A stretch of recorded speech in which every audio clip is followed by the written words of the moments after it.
Estamos em sã doutrina, vem à mente alguma coisa referente a saudável, a salutar, a saúde, né?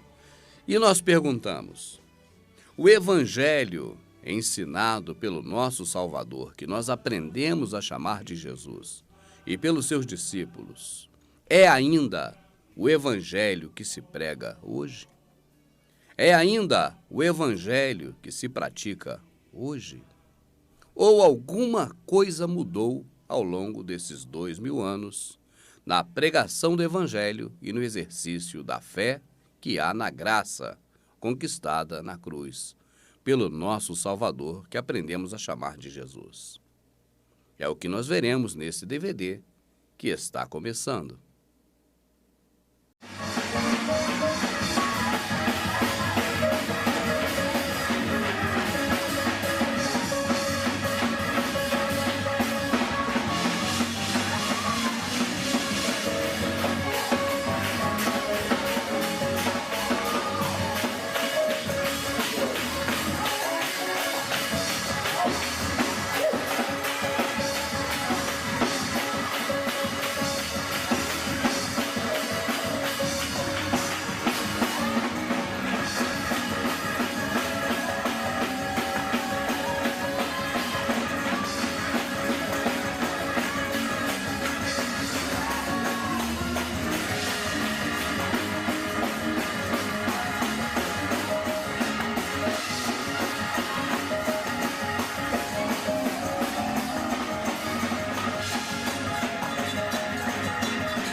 esse clipe introdutório do nosso trabalho de hoje, ele mostra o presente do que é o protestantismo, do que é a religião cristã protestante que nasceu do catolicismo.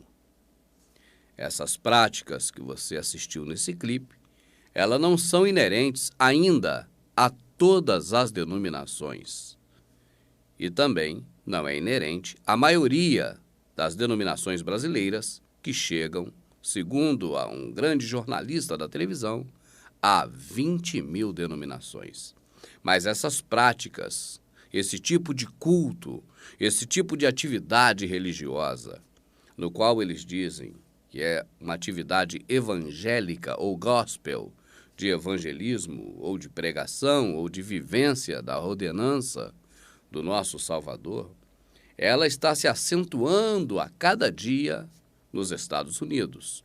E as coisas que ocorrem nos Estados Unidos, em todos os âmbitos, não só no religioso, mas como também na cultura, na política, na tecnologia, em todos os setores da sociedade, eles não demoram muito e chegam ao Brasil.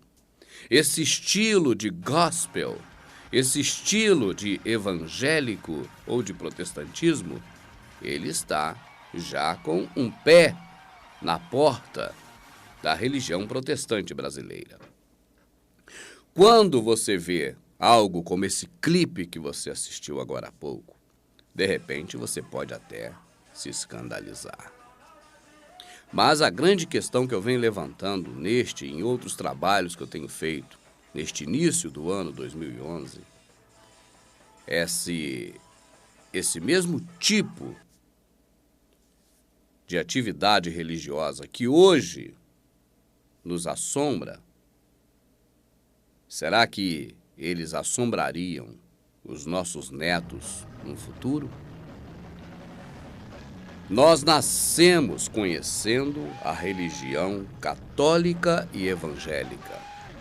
E assim, durante toda a nossa vida, nós acostumamos com os ritos, com as liturgias, com o formato qual está aí de pregação do evangelho e de prática da religiosidade, aquilo que esperamos que vá nos conduzir a Deus.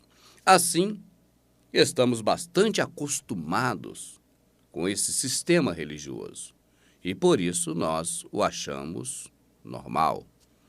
Mas será que nossos pais, nossos avós, nossos bisavós achariam que é assim mesmo que deve se conduzir a questão do evangelho?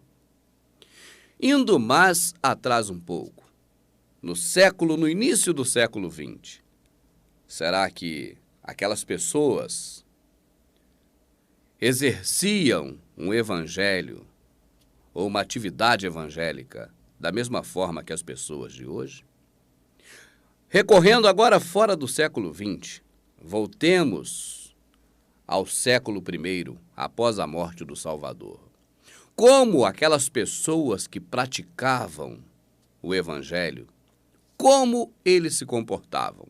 Tinha alguma coisa do que tem hoje? Tinha pouco do que tem hoje? Ou não tinha nada do que tem hoje?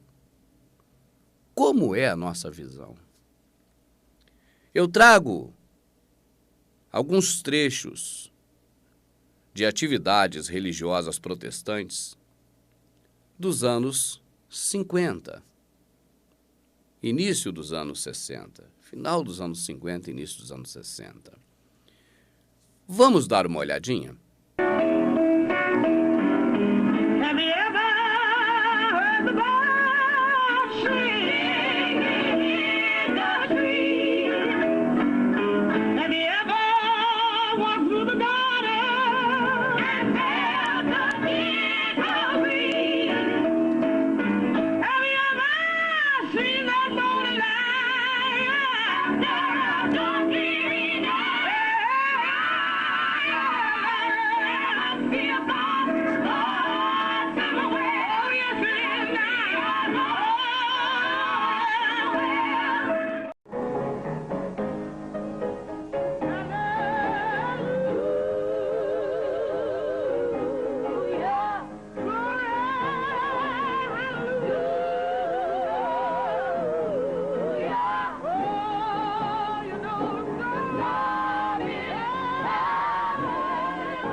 Observe que a etnia das pessoas que compunham o sistema religioso americano, no final da década de 50 e início da década de 60, era a mesma etnia que nós vemos hoje nos clipes que temos apresentado nos DVDs aqui do Verdade Oculta, seja Sã Doutrina ou Prepare-se.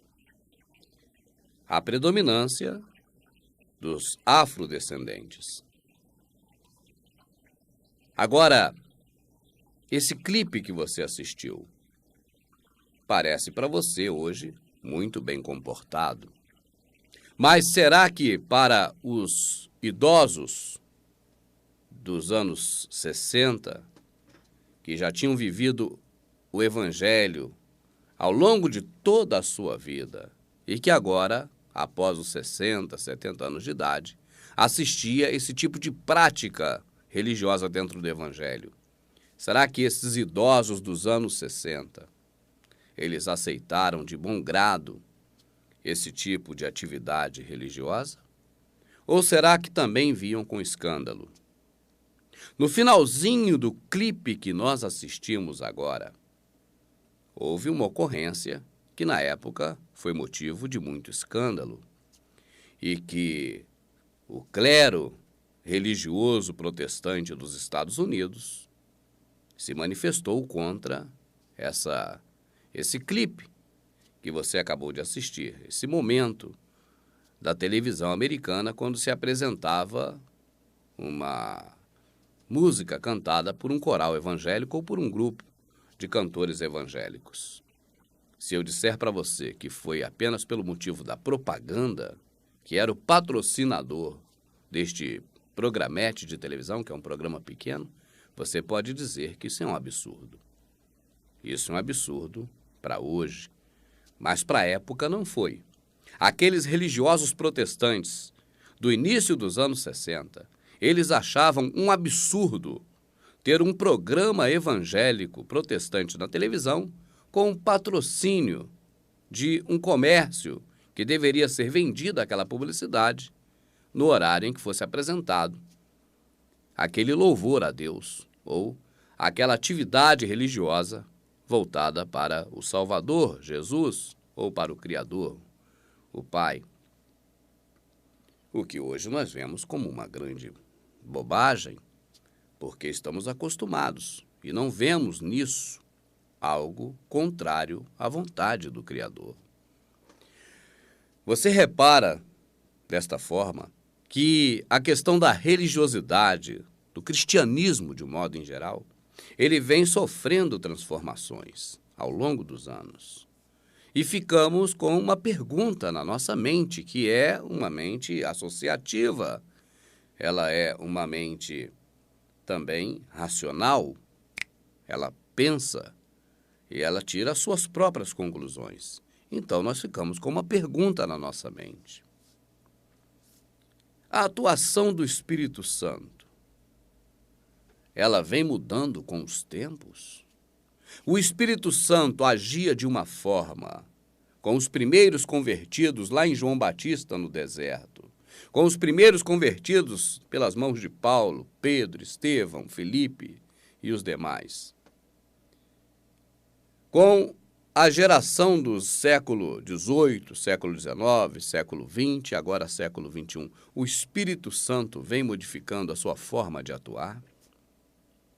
Pergunta: se hoje há uma ação do Espírito Santo, da forma que você assistiu no clipe, no início deste DVD, por que não havia essa mesma atuação nos tempos passados?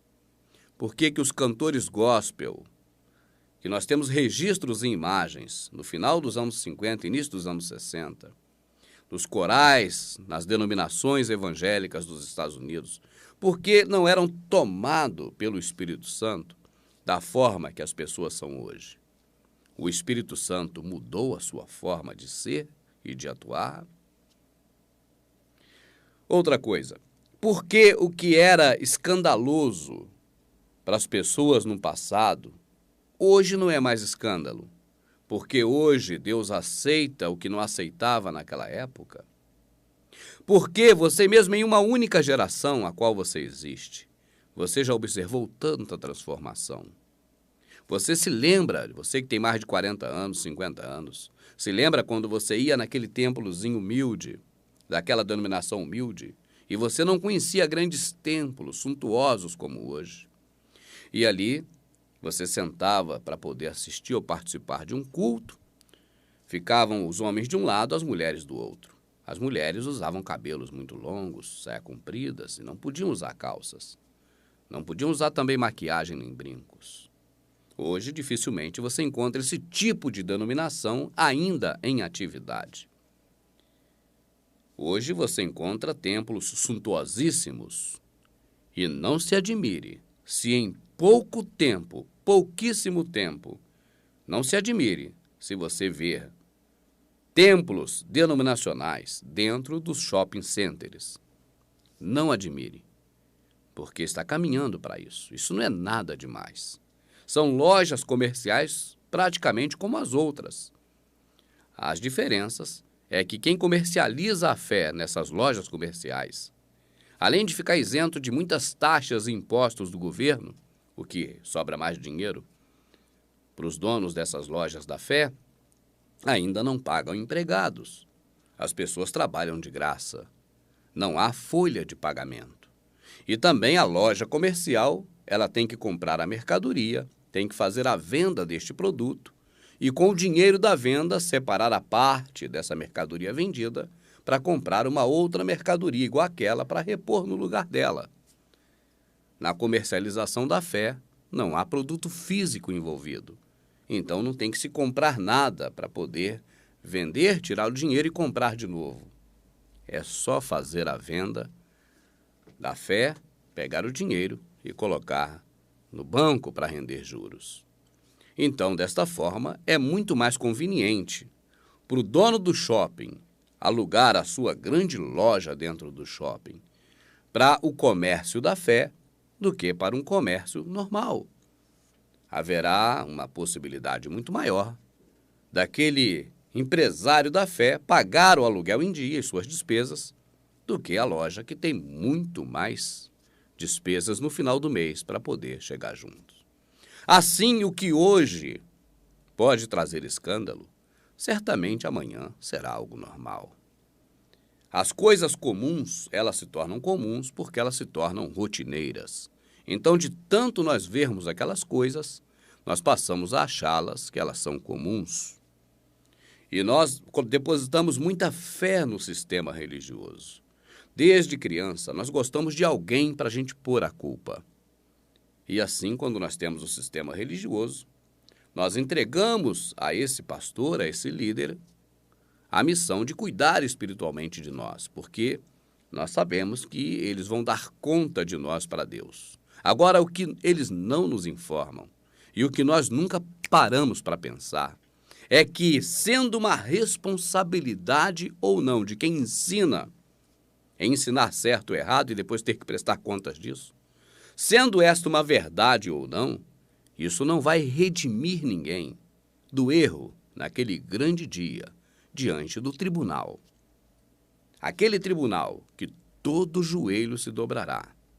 Diante daquele, não vai haver a possibilidade de usar um subterfúgio e dizer: olha, Senhor, eu confiei naquele homem que o Senhor me enviou para cuidar do meu espírito, para cuidar das coisas espirituais.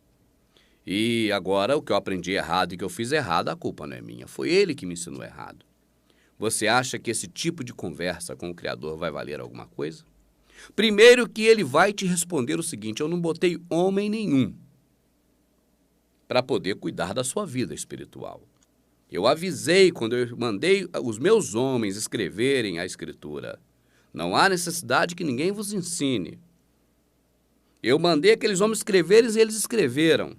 Porquanto só há um mediador entre Deus e o homem. Jesus, homem. Já é homem para não precisar de outro. Porque só há um pastor. Então, se você tem outro pastor, não é o pastor que está na Escritura, porque ela diz que só há um pastor, aquele que morreu na cruz. Assim, o Senhor Deus terá muitas informações para falar para você naquele grande dia, te mostrando que quem errou foi você, por confiar no homem. Inclusive, o sistema religioso usa uma passagem da Escritura de forma errônea.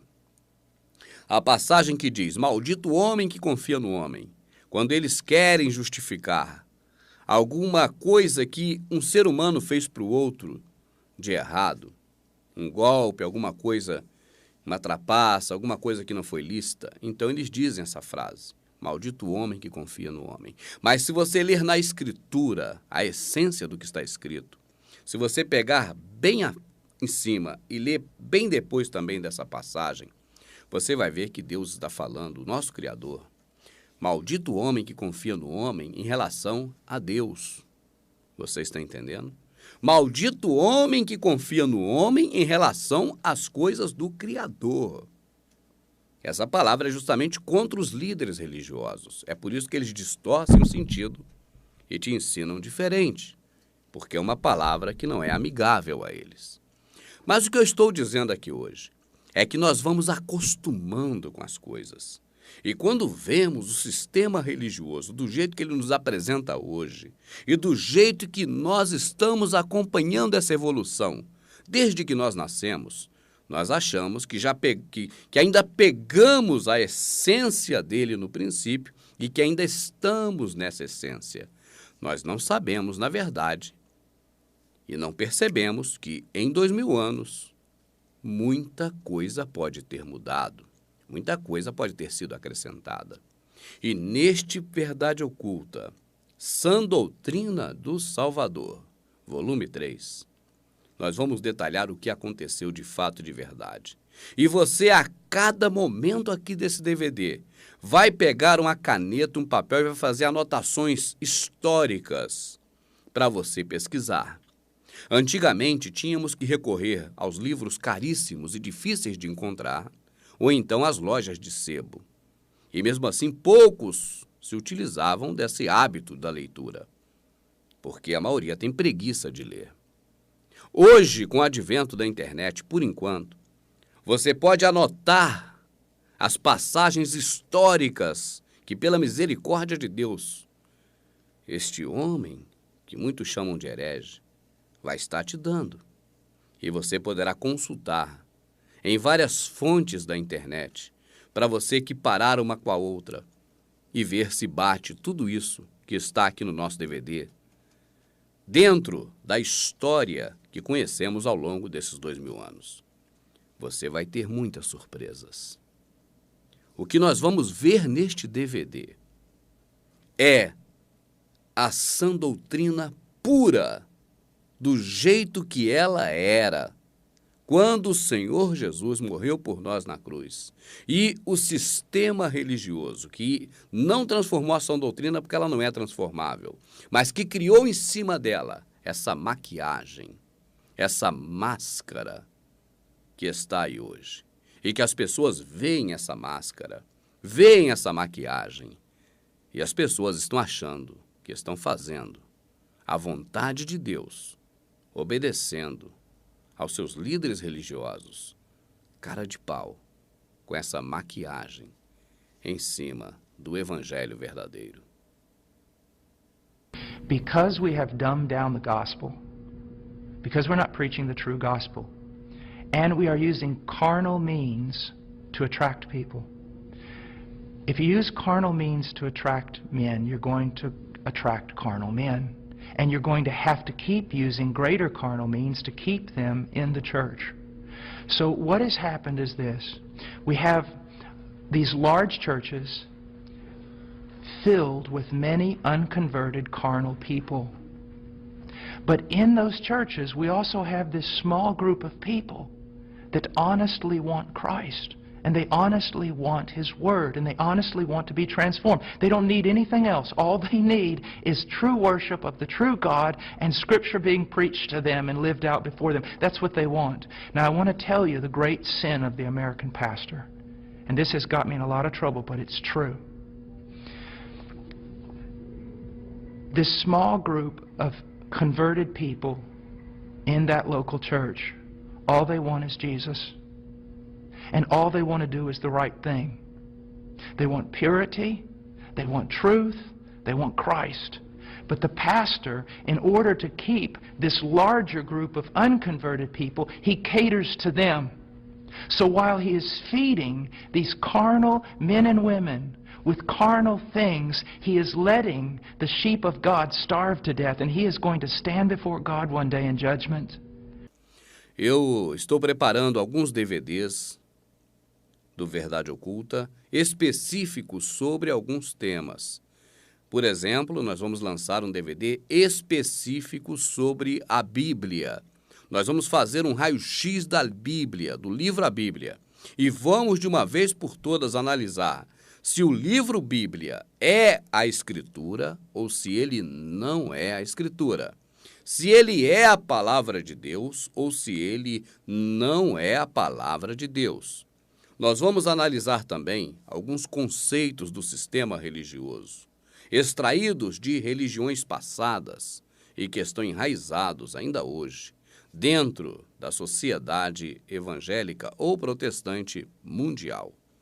Faremos um DVD especial somente sobre a Santa Ceia, um DVD especial somente sobre o dízimo e um DVD especial também sobre o jejum. Então você fique atento, porque estaremos divulgando o lançamento desses DVDs específicos sobre a sã doutrina. E este que você está assistindo aqui agora, neste DVD, A Sã Doutrina, volume 3, nós vamos tratar a partir de agora dos fatos históricos que ocorreram, desde a morte do Salvador até os dias de hoje. E vamos observar as características de alguns homens, em alguns momentos do tempo, que transformaram o evangelho verdadeiro, de acordo com a sã doutrina, neste evangelho que está aí hoje e que a cada dia vem se modificando. Ele se modifica de acordo com a contextualização da época, do local e do interesse. Se você observar bem, você verá que os cultos protestantes, eles são feitos de acordo com a questão cultural de cada país. Observe, por exemplo, pela internet, pelo YouTube, os cultos realizados nos países de línguas latinas, espanholas. Observe, por exemplo, os cultos americanos com a influência negra americana, com o blues, o jazz, o rock, agora o funk. E observe também o culto brasileiro, o culto realizado no Brasil, com a influência também afro aqui no Brasil. E dentro da Igreja Católica, você observa, por exemplo, na Bahia, as missas realizadas, inclusive, com atabaques, que são instrumentos usados nas religiões afro-brasileiras. Ou seja, o culto a Deus, seja ele em forma de culto ou missa, ou seja, a mãe católica ou a filha protestante, em cada país que estão assentados, obedecem alguns preceitos da cultura local. Então, eu creio que agora você já pode começar a entrar de fato na história ao longo de 2000 anos do que vem acontecendo com a religião cristã, criada por Constantino, até os nossos dias. E isso é importante, por isso eu te lembro mais uma vez. Apanhe papel e lápis e anote os fatos e os nomes e, se possível, as datas que forem dadas aqui, para você continuar a pesquisa e poder saber muito mais do que você será informado aqui, porque, na verdade, o interesse nosso, a ideia nossa, não é te ensinar, mas apenas te despertar. Ou ensinar a uma classe na escola dominical. Essa não era a ideia do Salvador, de Paulo e de nenhum outro discípulo. Tais coisas nada são mais que um auxílio aos ministérios dos próprios pastores. Tratamos o pastor como se ele fosse um profissional especialista. Esperamos que os doutores e advogados nos sirvam não para nos treinar a servir os outros. E por quê? Porque eles são especialistas. Eles são profissionais treinados. E, desgraçadamente, vemos o pastor da mesma maneira.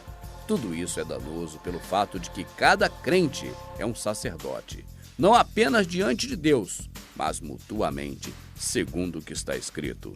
Conclusão: o pastor moderno é o elemento mais inquestionável no cristianismo moderno. Mesmo assim, ele não tem uma única linha nas Escrituras que justifique a sua existência, nem uma folha de figueira para cobri-lo ou ampará-lo. Assim, o pastor moderno, como conhecemos do protestantismo, surgiu unicamente do bispado, que foi criado por Inácio e Cipriano. O bispo transformou-se em presbítero local. Na Idade Média, o presbítero se converteu em sacerdote católico. Durante a Reforma, ele foi transformado em pregador e, posteriormente, no pastor que nós conhecemos, o homem sobre o qual se dependura todo o protestantismo. Em suma, o pastor protestante é nada mais que um sacerdote católico um pouco reformado.